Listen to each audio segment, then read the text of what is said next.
بسم اللہ الرحمن الرحیم رب اشرح لی صدری ویسر لی امری واحلل عقدۃ من لسانی یفقہوا قولی رضیت باللہ ربا وبالاسلام دینا وبمحمد صلی اللہ علیہ وسلم نبیا ورسولا اما بعد فاعوذ باللہ من الشیطان الرجیم بسم اللہ الرحمن الرحیم قال اللہ تبارک و تعالی فی القرآن المجید والفرقان الحمید وَإِذْ أَخَذَ اللَّهُ مِيثَاقَ النَّبِيِّينَ لَمَا آتَيْتُكُم مِّن كِتَابٍ وَحِكْمَةٍ ثُمَّ جَاءَكُمْ رَسُولٌ مُصَدِّقٌ لِّمَا مَعَكُمْ لَتُؤْمِنُنَّ بِهِ وَلَتَنصُرُنَّهُ آمَنْتُ بِاللَّهِ صدق اللہ العظیم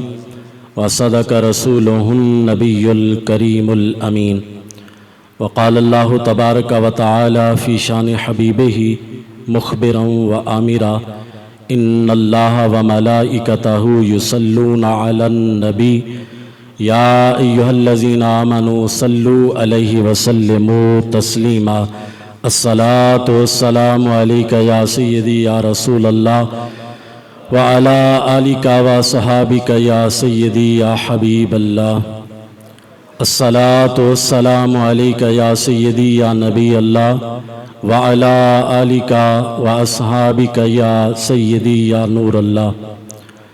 خشک شاخوں کو وہ تازہ گلاب دیتے ہیں، خشک شاخوں کو میرے آقا تازہ گلاب دیتے ہیں، عہد پیری کو وہ پھر سے شباب دیتے ہیں۔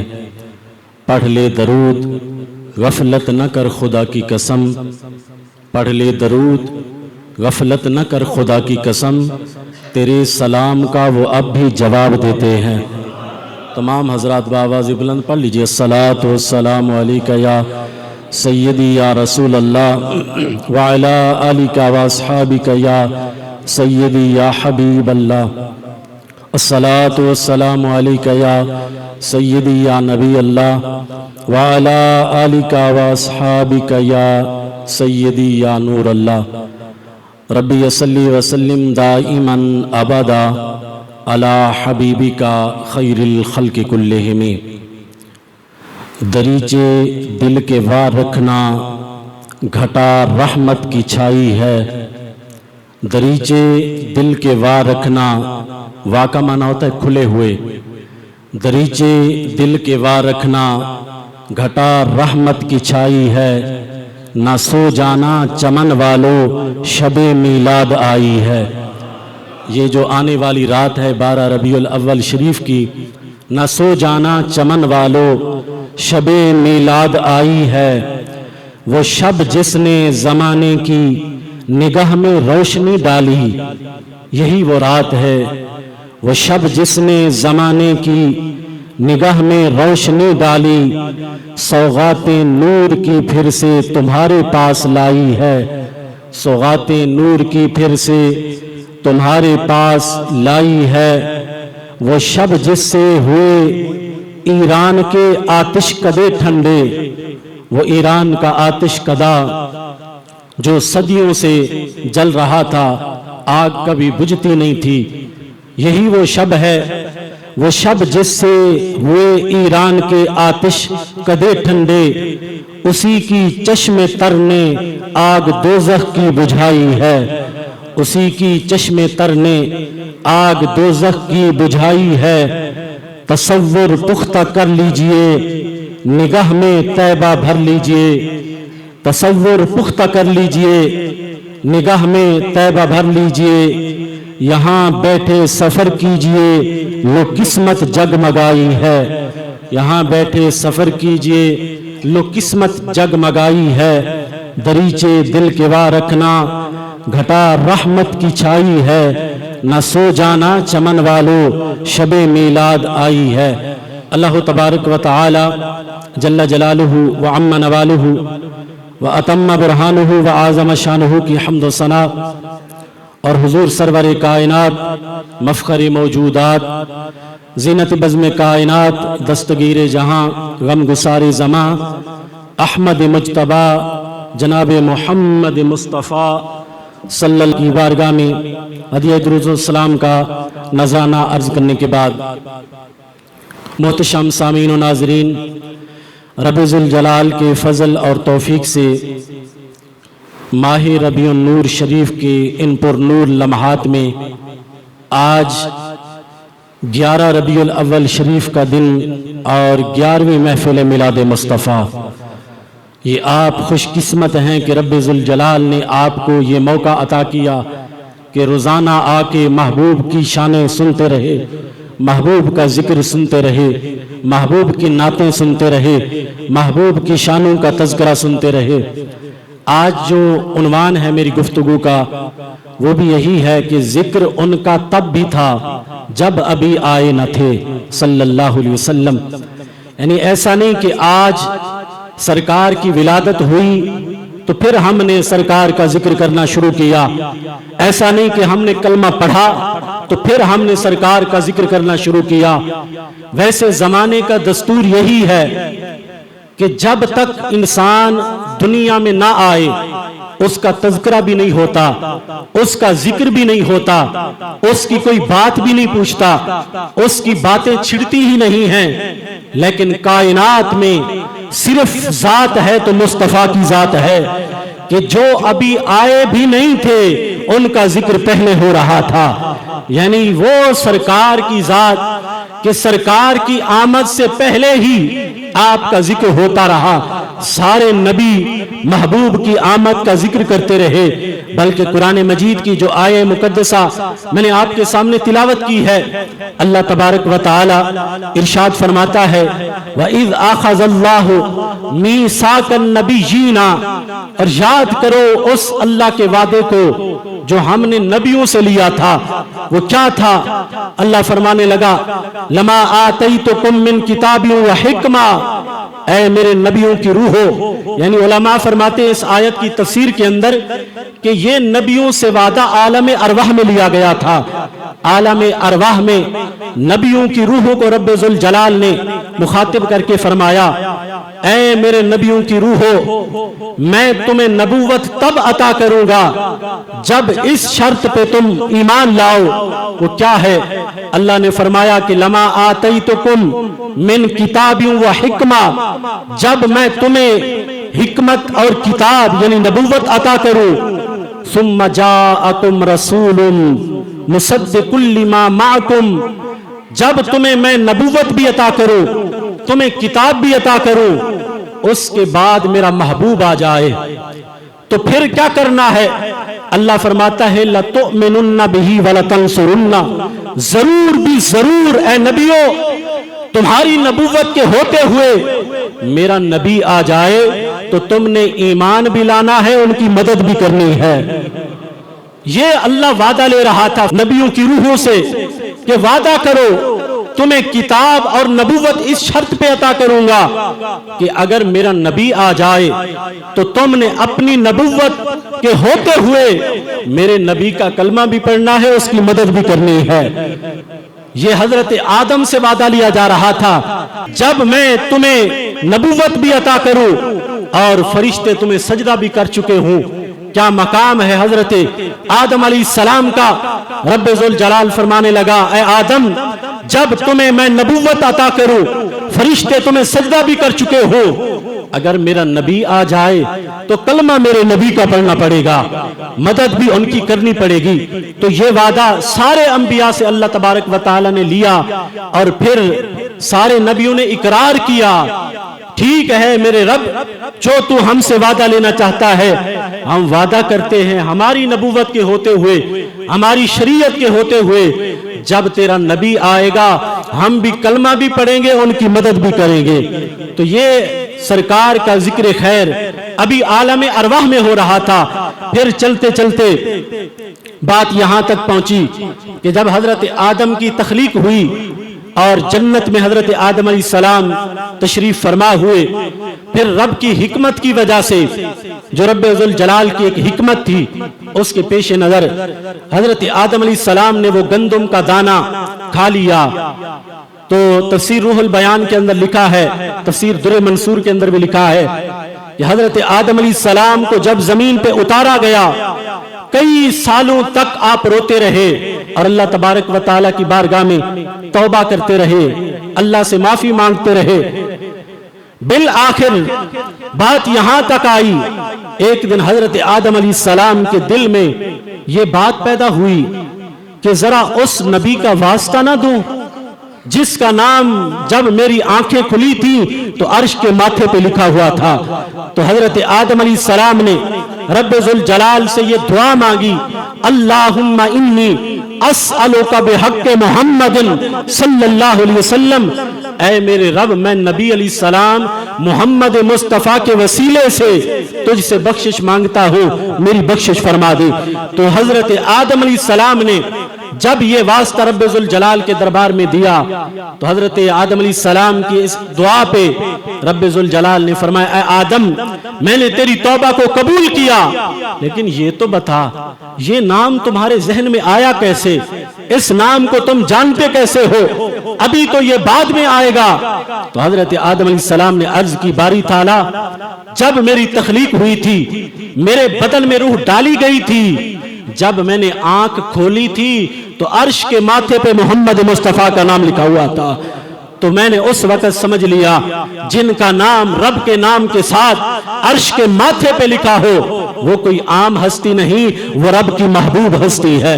تو یہ ہے میرے آقا علیہ السلام کا تذکرہ، جو ابھی سرکار آئے نہیں تھے، یہ حضرت آدم علیہ السلام کا وہ زمانہ ہے، پھر بھی سرکار کا ذکر ہو رہا ہے۔ بات چلتے چلتے جب حضرت آدم کا وصال ہونے لگا، لکھا ہے کہ حضرت شیس علیہ السلام جو حضرت آدم کے بیٹے ہیں ان کو حضرت آدم علیہ السلام نے بلایا، فرمایا بیٹے میں دنیا سے جا رہا ہوں، تمہیں ایک وصیت کر کے جا رہا ہوں۔ وہ وصیت کیا تھی؟ حضرت آدم علیہ السلام فرمانے لگے، میرے بیٹے جب بھی تم اللہ کا ذکر کرو، جب بھی تم اللہ کا نام لو، ساتھ محمد مصطفیٰ کا نام بھی ضرور لینا، ساتھ ان کا ذکر بھی ضرور کرنا، ساتھ ان کا تذکرہ بھی ضرور کرنا۔ حضرت شیس علیہ السلام نے پوچھا، ابا جان یہ محمد کون ہے، یہ کن کا نام ہے، یہ کن کا اسم گرامی ہے؟ تو حضرت آدم علیہ السلام نے فرمایا، بیٹے یہ ان کا نام ہے، جب میری آنکھ کھلی تھی تو ان کا نام رب کے نام کے ساتھ عرش پہ لکھا ہوا تھا۔ فرمایا مجھے جنت میں بھیجا گیا، تو جنت میں جب میں گیا جنت کے ہر درخت کے ہر پتے پہ محمد کا نام لکھا ہوا تھا۔ جب میں نے حوروں کو دیکھا، حوروں کے ماتھے پہ بھی محمد مصطفیٰ کا نام لکھا ہوا تھا۔ تو یہ ذکر خیر محبوب کا اس وقت ہوتا آ رہا ہے، اور سرکار علیہ الصلوۃ والسلام کا ہر زمانے میں نبی ذکر کرتے آئے، نبی ان کا تذکرہ کرتے آئے، بلکہ جس وقت زمانہ تھا حضرت موسیٰ علیہ السلام کا، لکھا ہے تفسیر در منصور کے اندر، ایک بنی اسرائیل کا شخص تھا جس کو اللہ نے 200 سال عمر عطا کی تھی۔ اس نے کیا کیا؟ 200 سال عمر تھی لیکن ساری زندگی اس نے گناہوں میں گزار دی، اللہ کی عبادت نہ کی، کوئی بندگی نہ کی، کوئی نیکی نہ کی۔ جب فوت ہوا تو بنی اسرائیل والوں نے نفرت کرتے ہوئے کہ کبھی اس نے رب کو سجدہ ہی نہیں کیا، کبھی اس نے کوئی نیکی نہیں کی، اس کو جنازہ پڑھنے کے بجائے، کفن دفن کرنے کے بجائے اٹھا کے روڑی پہ پھینک دیا، گندگی کے ڈھیر پہ پھینک دیا۔ اسے جب پھینکا گیا گندگی کے ڈھیر پہ، اللہ تبارک و تعالی نے حضرت موسیٰ علیہ السلام کو وحی فرمائی، فرمایا میرے کلیم فلاں جگہ پہ جاؤ، وہاں ایک میرا پیارا پڑا ہوا ہے، اسے اٹھاؤ، اسے نہلاؤ، اسے کفن دو اور اس کا جنازہ پڑھ کے اس کو دفن کرو۔ حضرت موسیٰ علیہ السلام کو تعجب ہوا کہ سارے کہتے ہیں وہ گناہگار ہے، رب کہتا ہے وہ میرا یار ہے۔ تعجب ہوا، اعتراض نہیں کہ رب کا حکم ہے۔ حضرت موسیٰ علیہ السلام نے بارگاہ خداوندی میں عرض کی، باری تعالیٰ لوگ تو گناہگار کہہ رہے ہیں، کوئی اس کی نیکی کی گواہی نہیں دیتا، تو فرماتا ہے وہ میرا یار ہے۔ وجہ کیا ہے؟ اللہ تبارک و تعالیٰ نے فرمایا میرے کلیم بات یہ ہے، وہ شخص جب بھی تورات کھولتا تھا، کلما نشر التوراۃ ونظر الی اسم محمد صلی اللہ علیہ وسلم، فرمایا جب بھی وہ تورات کھولتا تھا میرے نبی محمد کا نام دیکھتا تھا، فقبلہ عینیہ، فرمایا اسے چوم کے آنکھوں پہ لگا لیتا تھا۔ محبوب کے نام کو تورات میں جب بھی پڑھتا تھا، تورات کے اندر جو نبی کا نام لکھا ہوا تھا محمد صلی اللہ علیہ وسلم، اس کو چوم کے آنکھوں پہ لگاتا تھا۔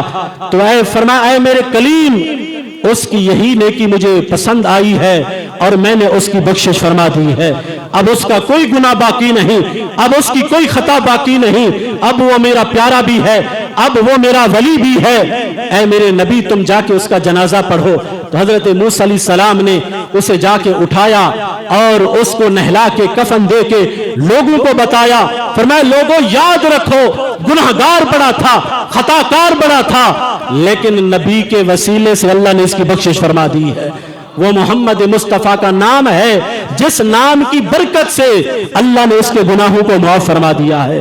تو یہ سرکار کا نام نامی، سرکار کا ذکر تورات میں بھی موجود ہے، بلکہ میرے آقا علیہ الصلوۃ والسلام کا ذکر خیر کہاں کہاں تک دیکھو کہ سرکار کا ذکر ہوتا رہا۔ سرکار علیہ السلام کی ولادت سے 1000 سال پہلے لکھا ہے عمدۃ القاری کے اندر امام بدر الدین عینی نے کہ جب سرکار علیہ السلام ہجرت کر کے مدینہ شریف تشریف لے گئے، ہر صحابی کی یہ تمنا تھی کہ سرکار پہلی دعوت ہمارے گھر کھائیں، محبوب کی سواری ہمارے گھر آئے۔ تو ہر ایک کی تمنا پہ سرکار نے فرمایا چھوڑ دو میری اونٹنی پہ، جہاں جا کے بیٹھے گی پہلی دعوت اس کے گھر ہوگی۔